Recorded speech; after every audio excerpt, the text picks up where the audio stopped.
All right. So I want to start out with a little bit of a story arc, like on a high level of kind of where you first got started in your career, the first major business you had, and then the kind of like the scale up, kind of like the 10,000 foot view of just kind of what that story looks like. I think that people will find it really interesting. Sounds good. Sure. You guys hear me okay? How's everyone doing today? All right.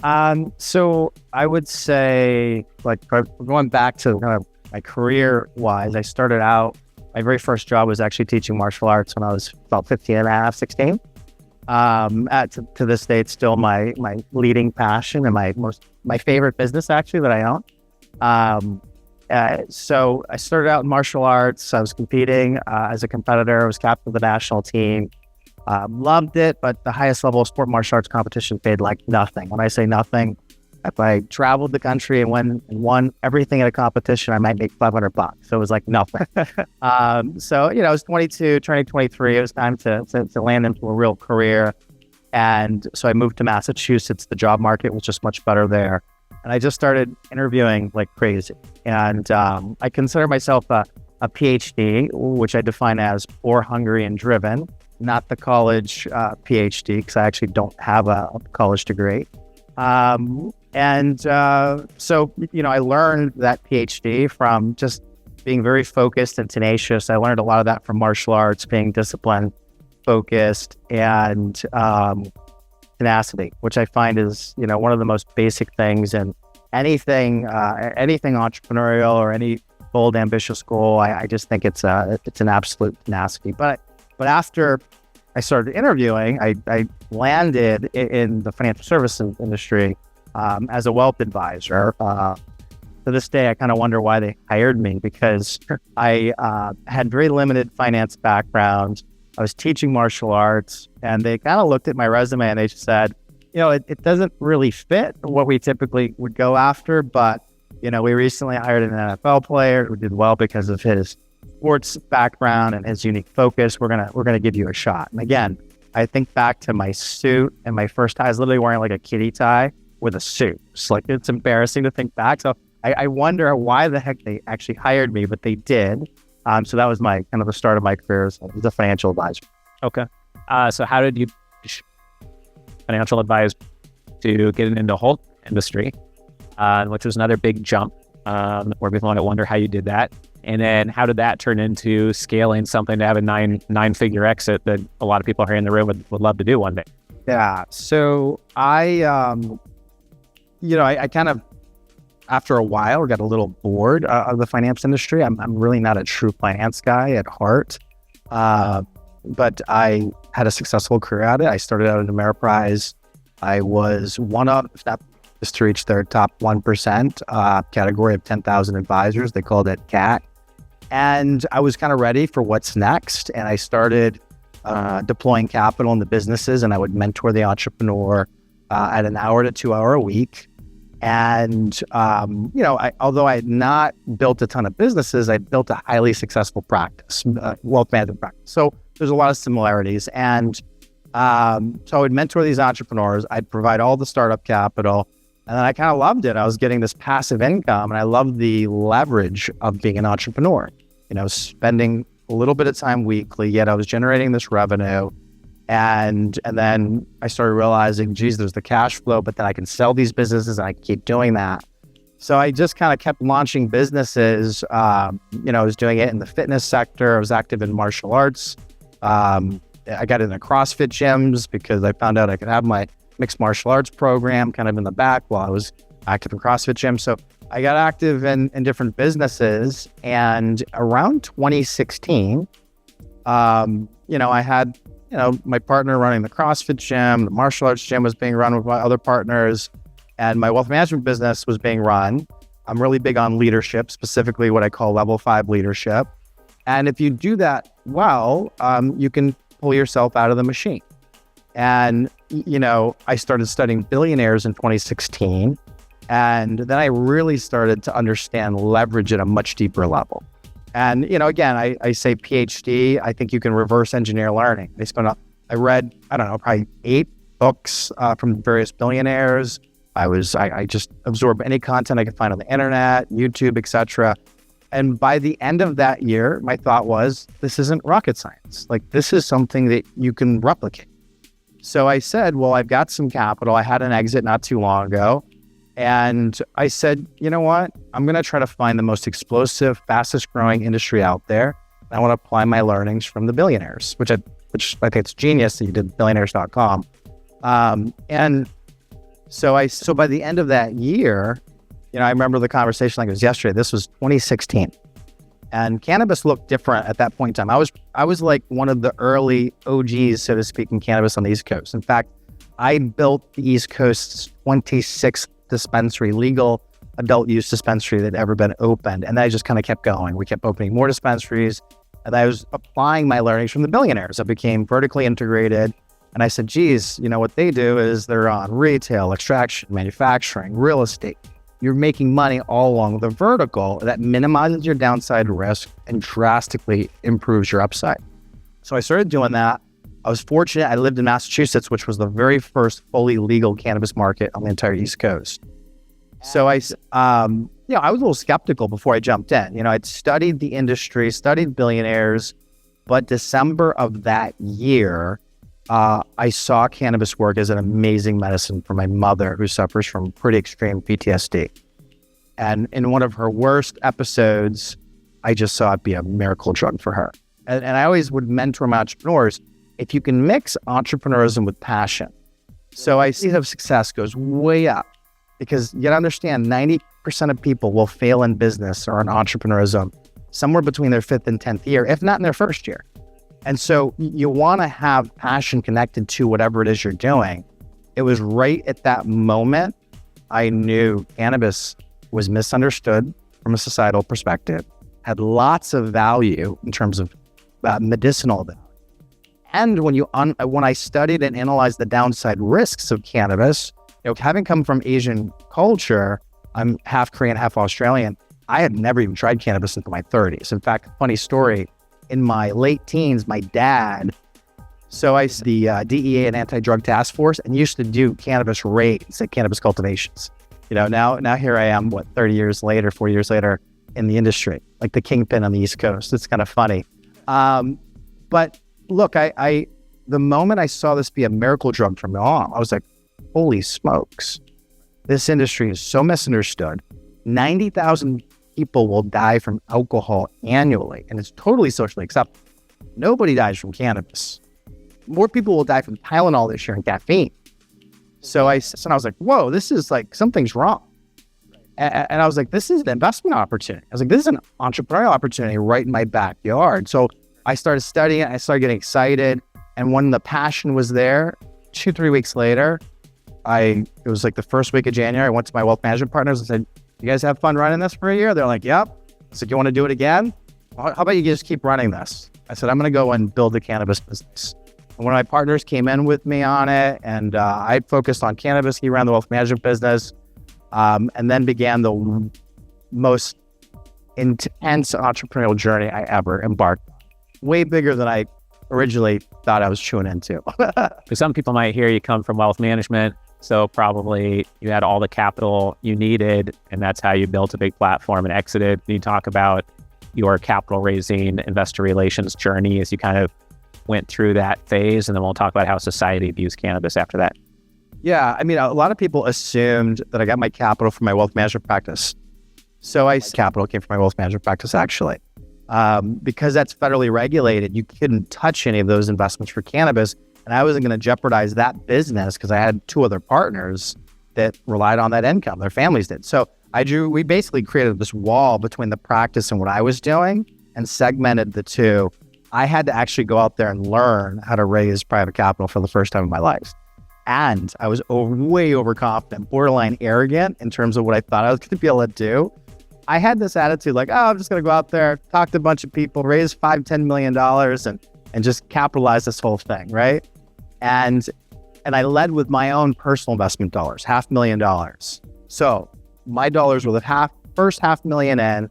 I kind of went at the industry Shark Tank style. It took me 6 to 9 months to find my partners. They had an idea, but they had nothing else. So I co-founded the company with them, put the money in, and I thought I was going to raise all this. So I was like, I've got the successful wealth management career. I'm going to raise this capital. So like 12 weeks goes by and my 500K is the only money. And I'm like, what did I just sign up for? I'm like, I'm getting declined like crazy. I'm trying to raise money at a $52 million valuation. And people are like looking at me cross-eyed, like, what are you talking about? This is an idea. You have nothing more than a pitch deck. And they're like, you're raising money at a 52. I just got slaughtered out, right? So I 17, late summer, the stress started building. I'm like 3 months, 4 months in now, my capital's the only capital in. I'm like, oh my gosh. Now, if you know my wife is like, I'm the risk taker. She's like on the other end of the spectrum. I'm like, oh, great. What did I sign up for? And then it was around Q4 that year, I reached out to Family Office Club. In fact, it was Andres was the first person I talked to. Nice. And, I went through the website. I got some references on it. I was like, okay, I need to learn how to raise capital. I got to sign up for this. And I'm talking to Andres. I'm like, hey, I'll sign up, but I keep trying to get in touch with this Richard guy, but he's like hard to get in touch with. I'm like, look, I'm interested in sign up, but I need at least one conversation with Richard. I was like, I just have a handful of questions for him. I need one conversation with him. So he's like, you know what? Because everybody else on the team was like, nope, Richard doesn't take calls like this. He's a really busy guy. And Andres worked with me. I was like, can I get 1 30-minute conversation? So he got me in front of Richard. I was really impressed with him. He gave me a bunch of pointers. Honestly, right then and there, the reason why I wanted Richard is I had like 6 hot questions on what I needed to do and how I needed to change my raise approach. And I needed those things answered so I can go out there and start raising money because the stress started building. I'm like, what did I just sink $500,000 into? Anyways, the rest of the story is I immediately signed up for Family Office Club after speaking to Richard. I learned how to raise capital. In fact, I learned 2 things from Family Office Club. And Family Office Club is still my favorite family office series by far. I was just at Opal earlier this week. And, the culture here is more entrepreneurial. And I'm very much an entrepreneur through and through. So I just love that. But I signed up for Family Office Club and I learned 2 things. I learned how to raise private investment capital, completely very different skill set than being a wealth advisor. And number 2, I also really learned, wealth advisors think they know how to vet public and private investments. Wealth advisors know nothing about truly vetting private investments. I actually learned that through trial and error and mostly through Family Office Club. And I've now made quite a few private investments. And I really utilize the things that I've learned right here at this conference. Awesome. Yeah, when running this investor club, I see so many people place a massive emphasis on investor relationships, like how many contacts they can get in front of. When listening to you, it's like the mental model is what you learn from wealth management, you applied to business, and then you learn stuff here about working with investors and you applied it to your cannabis platform, and your martial arts background taught you discipline and focus and tenacity. So much of it is about mental models, like strategies you picked up, and then your mental state and being able to control and focus your energy. It's so much of the game, it seems, but people new to the investor club are always 98% focused on get me in front of an investor. Yeah. And we do that too, but it's interesting just to see that and hear your story, the way you describe it. Yeah, execution is key in all areas of life, and execution in business, it's hard. I don't care if we're talking 500 employee business or 5, execution is not hard. Execution is hard.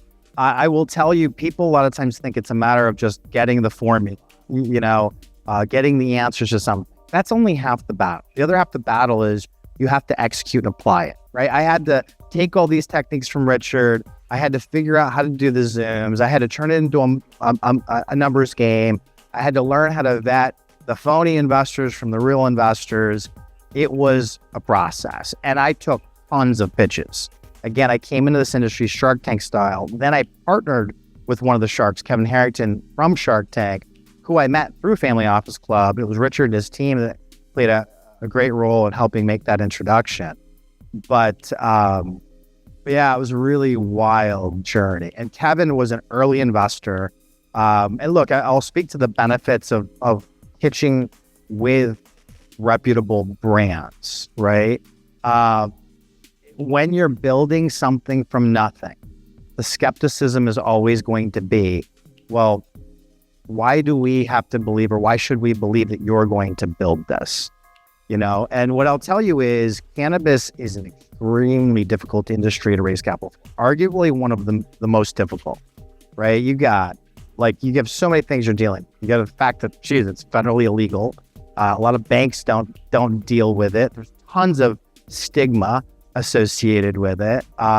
So it was a difficult thing. I'm proud to say, in large part because of this community, I think I'm about 56 million now, approaching 60 million in private capital raised alongside my money. Wow. And how long did it take to raise the first 5 million, the first 10 million? What would you say that timeline looks like? So I'm going to go through the timeline. Probably Q4 of 17, I hired Family Office Club. I started hitting my stride right around that time. I'm telling you that first call I did with you, Richard, you got me the down and dirty, the core things I needed. I started actually getting traction right from that call. Then I started learning a lot more from the Family Office Club conference. I would say, I started getting like the base hits. The first 4 or 5 investors, like 100, 200K investors. Then I started getting bigger investors, $500,000. Then there was a game changer. There were these brothers that had an exit that I got referred to. And referrals, it's all about referrals. Those are the highest quality conversion leads you can get. There was 3 brothers that had a really nice exit, and they wrote $3.5 or $4 million check. And now all of a sudden, when you get the bigger investors, your credibility goes up. You're getting bigger checks.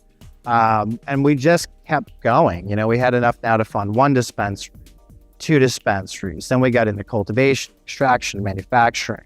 We were fully vertical. And because I was able to raise the money so quickly, that's how this was able to be an idea in 2017 to a $104 million exit 3.5 years later.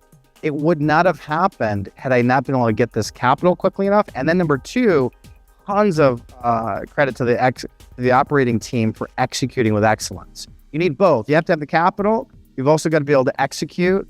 And then there's a lot to actually exiting properly as well. But it was a wild journey. That's one of the reasons that I enjoy running the investor club most. It's like, how many of us would like to have a cup of coffee with someone who in 3.5 years built and sold a company for $100 million, right? Like, you can't have enough of those coffee conversations if you're in business, and Michael's of that same mindset. That's why I love doing these types of interviews. If you know someone else that is as successful as Michael and you think we should be doing some sort of fireside chat with, definitely let me know. I want to ask you about deal origination. I know for people looking for investors, when they see a slide on how to increase their deal origination and get more deal flow, and then even when investors see that, they might not realize how, because everybody, I've got all the deal flow I need. What I need is investors. If I had all the investors I need, I'd do $1 billion a month in deals. And that's true with anyone who can go to LoopNet or, source deals from a business broker. But can you comment real quick just on the importance of seeing lots of deals to find the good ones and how that's connected to raising capital faster? Absolutely. So if you don't have good deal flow, your likelihood of landing capital into something worthwhile is significantly diminished, right? So I can't tell you in my first 3 years of cannabis how many pitches I sat and I listened through. It was a lot. That was one of my strategic rationales for doing the deal with Kevin. Look, when you're going to partner with one of the sharks, you're going to give up some equity, and it's just like in the TV show, they're ruthless in their deal negotiations between them, their attorneys, and their team. And it was like a 3-4 month negotiation. And I got the deal done on much fairer terms than what they originally wanted. But I was willing to give up some equity because I knew it was going to bring credibility to a company in an industry that honestly lacked a lot of credibility. A lot of people, it's different now than it is in 2017. Now, over 90% of people in this country believe medical cannabis should be legal. Back then, it was lower, and it was also less than 50% of society believed adult use cannabis should be legal. Now, the majority of society believes adult use cannabis should be legal. So that credibility and aligning myself with Kevin, it gave me credibility, but number 2, I intentionally wanted to be looked at like a mini shark in the cannabis. I got a ton of deal flow. And I'll give you an example of some of the deal flow I've gotten. I actually don't even want to spend as much time as I'm spending in the cannabis world, but it kind of keeps pulling me back in because of the success. I'll give you some examples. When you create that deal flow, become a deal flow magnet, what will happen? So one of my deals, when I was building Nature's Remedy, which is the company that I exited for 104 million, we built a dispensary, we put $1 million into it. We sold it for 13.5 million to one of the big players. So 13.5x multiple pretty quickly. Then that basically lost its opportunity to do business in Massachusetts. We're at the opportunity to buy it back for $1 million, right? And now that dispensary, the market's not as high as it was back then, but we're going to open that dispensary this year. It'll probably be worth 5 to 8 million within a year and a half. And once the market comes back up, for many of you that don't know, the DEA recently slated they're changing the scheduling of cannabis from Schedule 1 to Schedule 3. That's a big deal. Right now, Schedule 1 says cannabis is as harmful to society as heroin and has zero medicinal benefits. Where 3 says it's nowhere near as harmful and there's lots of medical benefits. Do you think that's going to change everything, by the way? It's why I'm betting. It's part of the reason why I'm kind of spending a little more time in cannabis. Cannabis, when I got into it, was emerging on the East Coast rapidly. Were public markets still. Canada was this close to being the first legal country in cannabis. But guess what happened? The Canadian Stock Exchange became the world's first exchange to bank cannabis. So here's what happened. And this is why I'm betting on it's going to happen again. This is why I'm putting my time and my energy a little more in cannabis than I even want to. The reason why I was able to sell, part of it is timing.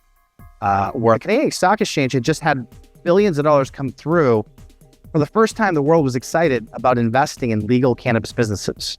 What happened is I saw that money come into Massachusetts, and I saw some of my peers going into bankruptcy, having their businesses bought out for $8 million for failure, right? So some of this is about timing.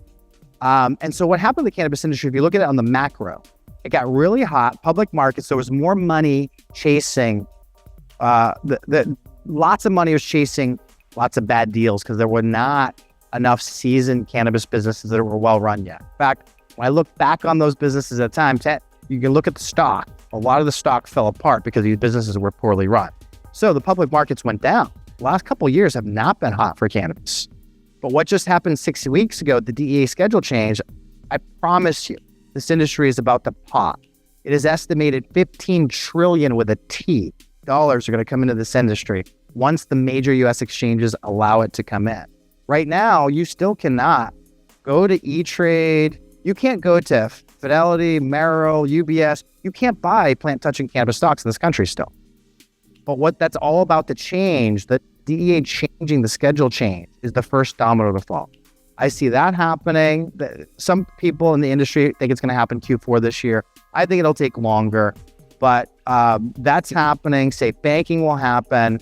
And then the major exchanges, will allow cannabis to come through. What's that going to do? Even if it's not 15 trillion and it's 5 trillion. For someone like me that's got cannabis businesses out there and I can keep sourcing cannabis deals, I mean, that's a huge opportunity for another exit. And I've now built another cannabis company that this year should do 15, 16 million. Next year should do 30 million. And I'm hopeful to exit it again for 150 to 250 is the goal. Sure. If you were starting everything over today or talking to someone here that wants to grow to that size, what would you do differently? I mean, 3.5 years to scale to 100 million. I mean, that's pretty dang fast, but what would you do to grow even faster or grow even larger, be more effective? What insight have you learned? A lot. So number one, I would have been even more skeptical on the industry because there were just some people that we placed trust and time and energy and capital with that were not trustworthy. So do even deeper vetting. Now, to this point now, I literally have a PI firm that will hire in some cases really deep vetting. So I'm far more skeptical. I just kind of look at anybody that comes to me that pitches me is probably talking BS first. And I kind of go into it that, and I try to seek to find, okay, is this a real deal? I'm far more skeptical than I ever used to. Number one, I really appreciate more how executives of a company may not be willing to change as quickly as the company needs.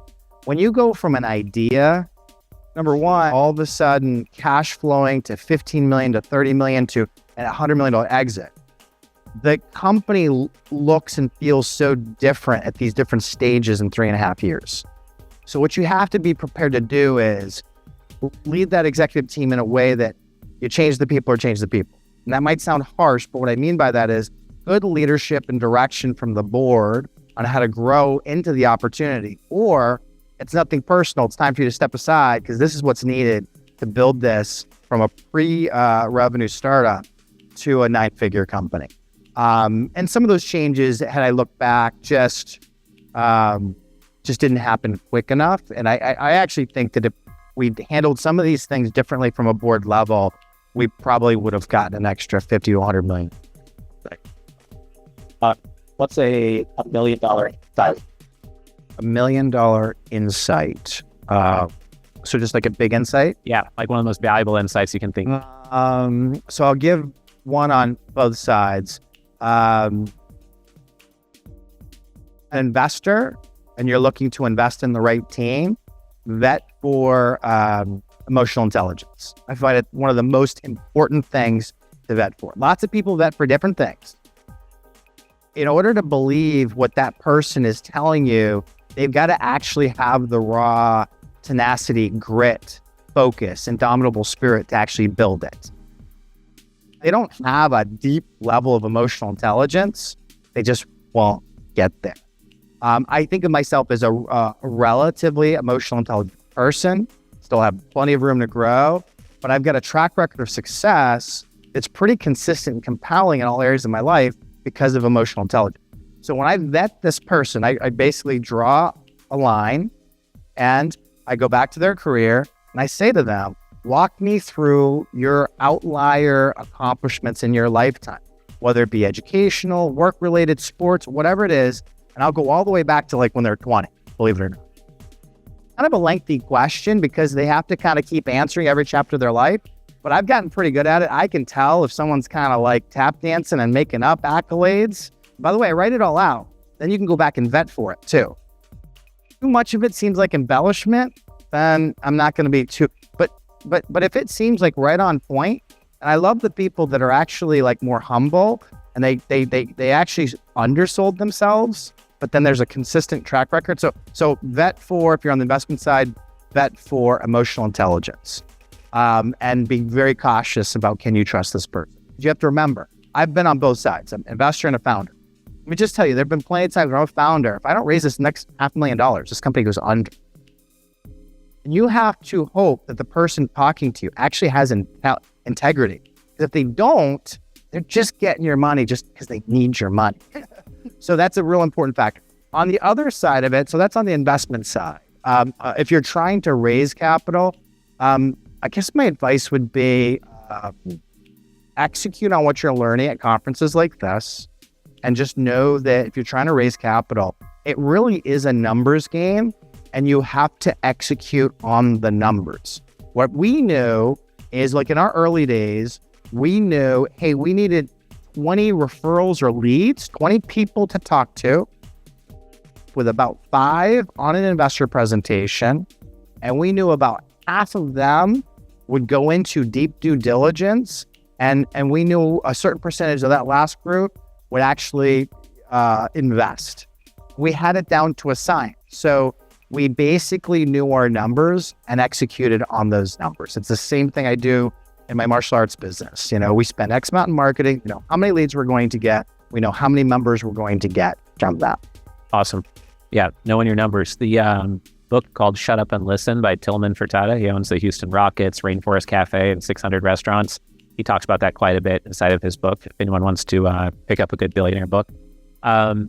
My last question, and then we can cover any last topics you wanted to make sure and get across about the cannabis industry or otherwise, is what's kind of like a counterintuitive lesson that's not obvious until just recently to you? Like after 10,000 hours, you're just like, oh, I can't believe that's what I should have been doing. Yeah, I struggle with this. I still haven't mastered it. It's the PhD in me. Yeah. The concept of less is more. there becomes a certain point in your career where it's actually not about working hard anymore. In fact, working too hard becomes a detriment.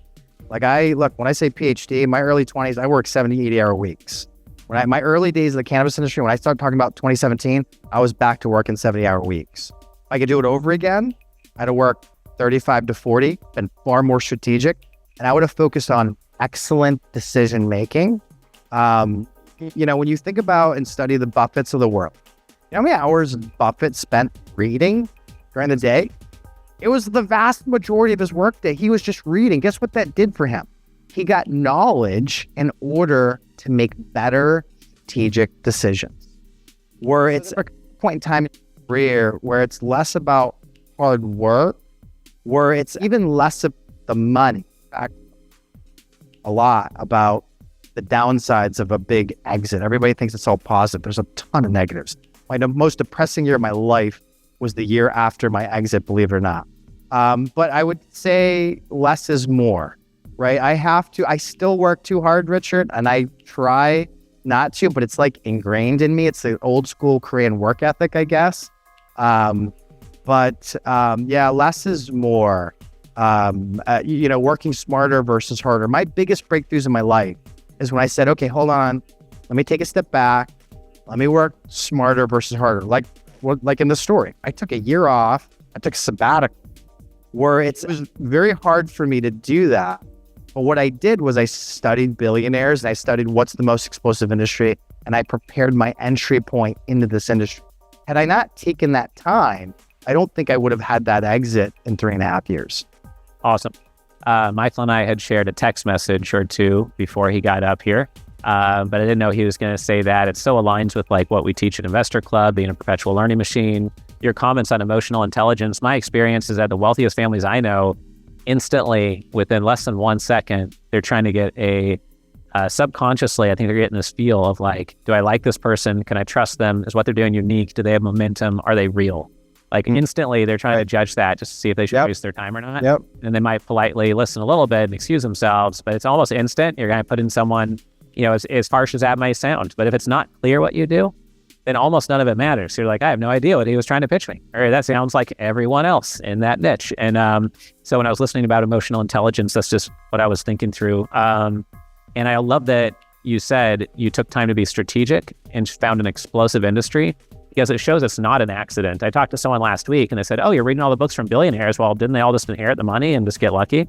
And I was like, no, if you read the books, that's not. A lot of them are like you, right? It's not like you were born, worth $10 million and had a trust fund to launch stuff. So any final comments, anything you wanted to get across for today that you want to make sure and communicate to the audience on cannabis, on what you're doing next, on how to work with you, anything like that? Are we doing a Q&A? Because I was going to say whatever questions. Yeah, we can grab a quick question or two. Whatever the audience might have, I'm happy to address. I'm pretty radically transparent and can. We have one or two in the back. Looks like Rob's got a question. Thanks, Michael, for sharing today. Just from cannabis and a investing component, does that cause like banking issues because you're involved? Cause a banking issue? So it can, right? So I would say I'll answer it like this. The misnomer in cannabis, especially with East Coast cannabis, is that we don't have banking. I never operated a day in my life in the cannabis sector without full banking and like multiple backup banks. Where it is dicey is, look, you are still doing something federally illegal. So what happens is some banks might decide to get into the game. There's lots of banks that say, wow, we're going to tiptoe into cannabis because, there's so much more profits there. But then they find out, oh, it's a lot of work and there's compliance and we got to deal with this risk. And so they'll come out. So there have been times that I've opened a bank account, they're cannabis friendly, and then they say, okay, we're not in. So I got to kind of deal with that. But outside of that, no, it's actually impacted me zero. I still have my investment accounts, my banking accounts. Look, the feds will not, and this is why I'm so focused on being compliant in the cannabis industry. The feds aren't going to touch you if you're following state laws. But if you're doing illegal stuff, you're breaking regulations, you become a target, So that's been my experience with banking. Thank you. Why was the first year after the exit tough for you? It seems like you would enjoy that. You would have prepped for that. Yeah. So I mean, I think it was a little unique for me. Well, I don't know. Actually, I talked to a lot of people that have exits and have had the exact same experience as me.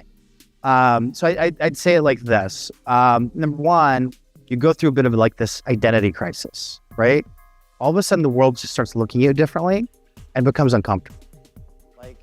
And so like for me, like my identity was PhD. I come from nothing. There were times where we were on food, the family. And so, look, that's more of an identity of, hey, I'm growing, I'm building, I'm driving. Then all of a sudden the world looks at you like you've made it. And then you start thinking, well, wait a minute. Do people think I'm like a trust fund baby? Like how am I looked at? You know what I mean? And so you go through this identity crisis. Look, you'd think it'd be all positive, but it's not all positive, right? Your spouse starts thinking, every time you travel, 15 women are trying to get you because you've had this exit. You know what I mean? And it's, so it creates all these extra complexities. People come out of the woodwork. They want your money. You know what I mean? There's tons of fake relationships. I can't stand fake relationships. Like Opal was fun, but there's also a lot of pompous fake people that are there. You know what I mean? So those aspects were very, very challenging for me.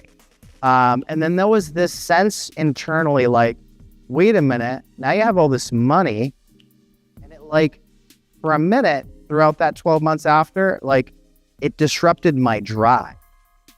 Because now all of a sudden I was like, wait a minute, I can't just be building businesses.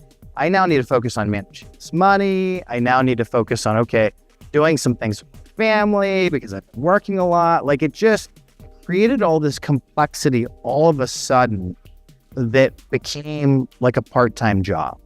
And nobody really talks about that stuff. I will tell you, the high percentage of founders that have exits, I've had the exact same experience actually. And some of them dealt with some serious depression post the exit, because all of a sudden it's like for some, you take away their favorite thing, which is building, because all of a sudden they don't need to build it. You know what I mean? So it becomes this weird emotional journey. Appreciate you sharing. I think we have one last question in front, Jennifer, and then also Alina in the middle in the pink shirt, and then we'll probably wrap it up. I've just got one last section of my slides, and we'll be wrapped up for the day for networking. I think in the black section. Yeah. How do you see the retail cannabis market changing over the next few years, not only with the schedule, but also with all the cannabis-derived pharmaceuticals coming out? Yeah, I think there's going to be lots of changes. There's so many different aspects to that. So if you're talking on the East Coast is just starting to really get, every state now on the East Coast is legal for cannabis, except for the Carolinas, and they have pending legislation. So I think the East Coast is going to experience cannabis for the first time legally. I do think the feds are going to come into this. I do think there'll be pharmaceutical products.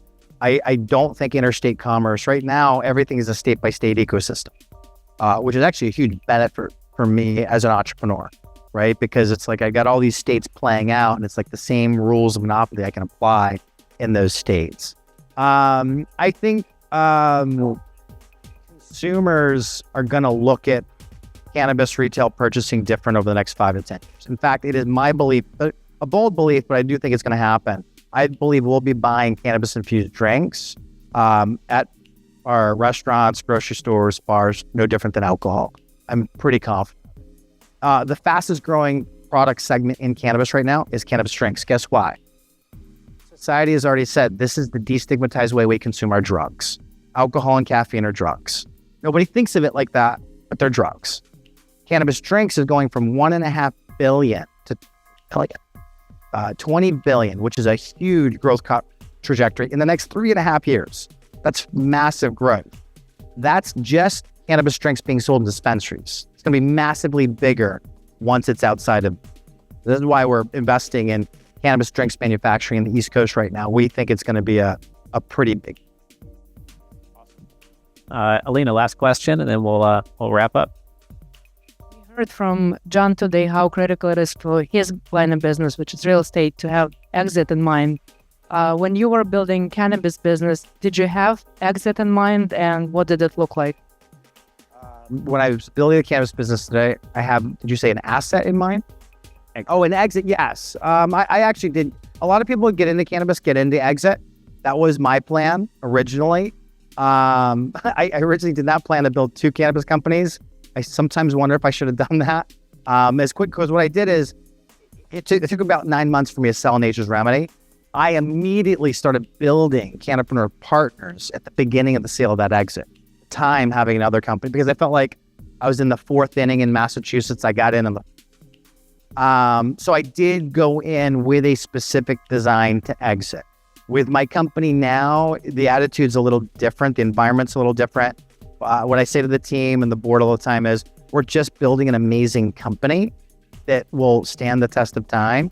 And as the markets heat up again for acquisitions, M&A, which will absolutely come in my opinion, we'll absolutely entertain those exits once again.